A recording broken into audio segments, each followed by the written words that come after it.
Let's look at final exam question number 70 in Physics Demystified, second edition. Please refer to page 530 if you have the printed book. Of course, alchemy, that word is pseudo-scientific. It always brings to mind sorcerers in dungeons in medieval castles with bubbling beakers full of hazelnut oil or something, and they're trying to change lead into gold. Well, actually, it is possible to change one element into another. There is a process by which that can happen, and that process is nuclear fusion. Nuclear fusion. That process takes place constantly in our sun, converting hydrogen atoms into helium atoms. But it takes more than one hydrogen atom to combine and get one helium atom. Actually, it takes four. When they combine and form helium in the process of nuclear fusion, a little bit of energy is liberated, a little bit for each atom for each helium atom that we get, a little bit of energy. But of course, when trillions upon trillions and quadrillions and quintillions of these things are happening every second, that's a lot of energy, and that's how the sun works. It's also how certain kinds of nuclear weapons work. Nuclear fission is another process which can also transform elements from one to another.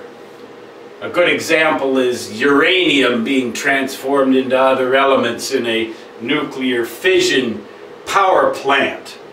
However, when we look at our choices here for question number 70, choice A, ionization, no, that won't work. That's when we add or subtract, or take away, I should say, electrons from an atom, but it doesn't change its identity. Irradiation, B, well, that's like if we shine an intense X-ray beam at an atom. We don't change its identity by doing that, or if we irradiate it with visible light or ultraviolet or any other kind of radiant energy. C, isotope transformation. Now that's a tricky one, but it won't work either. That is when we add or take away neutrons from the nucleus of an atom, but that won't change its atomic number. Atomic number is the number of protons. Remember, atomic number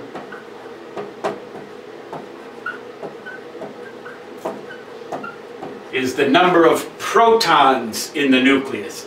If we change the isotope of an atom, we change the number of neutrons. How about nuclear fusion? Well, that's our answer, D. D is our answer.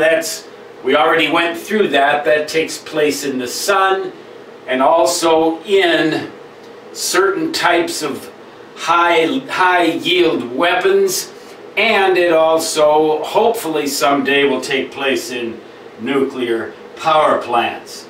E, evaporation.